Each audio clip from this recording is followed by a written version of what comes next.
সময় তখন দুপুর 2:30টা। দক্ষিণ চীন সাগরের আকাশে হালকা মেঘলা ভাব। হঠাৎ সেখানে উপস্থিত হল এক মার্কিন হেলিকপ্টার। বাইরে থেকে দেখলে এটা ছিল কেবল একটা আমেরিকান সামরিক হেলিকপ্টার, কিন্তু আসল রহস্য লুকিয়ে ছিল এর ভেতরে। কারণ এই হেলিকপ্টার নাম MH-60 রোমিও। এটা আসলে আমেরিকান নৌবাহিনীর এমন এক গোপন হেলিকপ্টার যেটা শুধু আকাশে উড়ে বেড়ানোই নয়, বরং পানির গভীরে লুকিয়ে থাকা সাবমেরিনের অবস্থান খুঁজে বের করতেও পারদর্শী। আর সেই দিন এই হেলিকপ্টারটা ব্যস্ত ছিল চীনের টাইপ 039 ডিজেল সাবমেরিনের খোঁজ খবর নিতে। চীনের এই সাবমেরিনটা টানা 48 ঘন্টা ধরে পানির নিচে লুকিয়েছিল। ডিজেল চালিত সাবমেরিন যতই আধুনিক হোক না কেন, একটা সময় পর এর ব্যাটারি ফুরিয়ে আসে। তখন বাধ্য হয়ে পানির উপরে ভেসে উঠতে হয়। আমেরিকা এই সুযোগটাই খুঁজছিল। হেলিকপ্টারটা তার সেন্সর নামিয়ে নিখুঁতভাবে সাবমেরিনটাকে ট্র্যাক করছিল। আর ঠিক তখনই চীনা সামরিক কর্মকর্তারা বুঝতে পারলো তাদের গোপন সাবমেরিন আসলে একেবারেই নিরাপদ নয়। তড়িঘড়ি করে বেইজিং নির্দেশ পাঠালো কাছের শিয়ামেন ঘাঁটিতে। সেখান থেকে মাত্র 28 মিনিট দূরে অপেক্ষা করছিল তাদের সবচেয়ে আধুনিক অ্যাটাক হেলিকপ্টার Z-10। নির্দেশ ছিল একটাই, যাও কি হচ্ছে দেখো আর অ্যাকশন নাও। আমেরিকান হেলিকপ্টারের রেডিওতে হঠাৎ এক রাগী শব্দ ভেসে এলো, বিদেশি সামরিক বিমান, তুমি চীনের জলসীমার দিকে আসছো, এখনই দিক পরিবর্তন করো।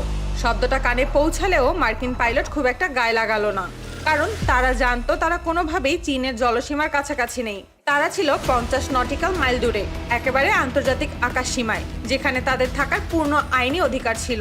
Z-10 পাইলট তখন মনে করলো আরো কাছাকাছি গিয়ে পরিস্থিতি দেখতে হবে। তাই সে হঠাৎ করে মার্কিন হেলিকপ্টারের সামনে দিয়ে তীব্র বাঁক নিল। এরপর ছুড়ে দিল দুটো উজ্জ্বল ফ্লেয়ার। Z-10 পাইলট তখনও জানতো না তার প্রতিটি পদক্ষেপ আসলে মার্কিন সেন্সরগুলো রেকর্ড করছে। আমেরিকান হেলিকপ্টারের গায়ে লাগানো ALQ-210 পডগুলো চীনা হেলিকপ্টারের প্রতিটি সিগন্যাল, তার রাডারের তরঙ্গ, যোগাযোগের ফ্রিকোয়েন্সি, এমনকি ইঞ্জিনের কম্পনের শব্দ পর্যন্ত শোষণ করছিল। প্রতিটা ডেটা যাচ্ছিল আমেরিকান কম্পিউটারের সেন্টারের ভেতর। Z-10 হেলিকপ্টার চীন বানালেও এর ভেতরে থাকা সমস্ত যন্ত্রাংশ রাশিয়ায় তৈরি করা। দেখতে অনেকটা আমেরিকান অ্যাপাচির মতো, কিন্তু ভেতরে আসলে কি আছে তা সবসময় গোপন রাখা হয়।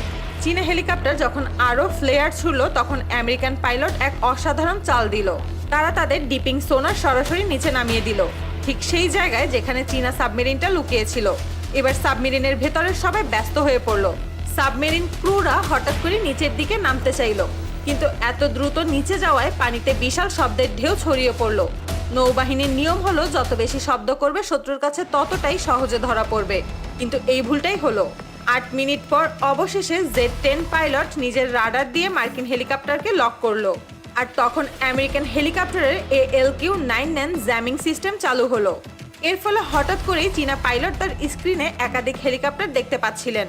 কেউ কেউ উল্টো দিকে উঠছে, কেউ হঠাৎ গায়েব, এমনকি একটা তো দেখা যাচ্ছে ঠিক তার নিজের ককপিটের ভেতর। কিন্তু আমেরিকান পাইলটরা জানতো না যে তাদের মাথার প্রায় 3000 মিটার উপরে চীনা সানজি KJ-500 বিমান উড়ছে। এটা হলো চীনের সবথেকে আধুনিক রাডার বিমান। এর কাজ হলো নজরদারি করা। এটি প্রায় 100টা আলাদা আলাদা বস্তুকে চলন্ত অবস্থায় ট্র্যাক করতে পারে। চীনা যুদ্ধ বিমান রাডার বিমান থেকে সমস্ত ডাটা নিচ্ছিল। এর ফলে সে খুব সহজেই আমেরিকান হেলিকপ্টারকে লক করতে পেরেছিল। আমেরিকান পাইলট তখন বুঝতে পারলো তাদের জ্যামিং ডিভাইস কোনো কাজ করছে না। এদিকে বেইজিং এর এয়ারবেস থেকে দুটি চেংদু Z-20 ফাইটার জেট আকাশে উড়ে গিয়েছে। এই খবর পৌঁছে গেল আমেরিকান পাইলটের কাছে। পরিস্থিতি ঘোলাটে দেখে আমেরিকান পাইলট তখন সেখান থেকে চলে আসার সিদ্ধান্ত নিলেন, কিন্তু যাওয়ার আগে বলে গেলেন তিনি কোনো অন্যায় করেননি। তারা আন্তর্জাতিক আকাশ সীমানার মধ্যেই ছিল। আমেরিকান পাইলটের নেওয়ার ডিসিশন দুই দেশের জন্যই মঙ্গলজনক ছিল।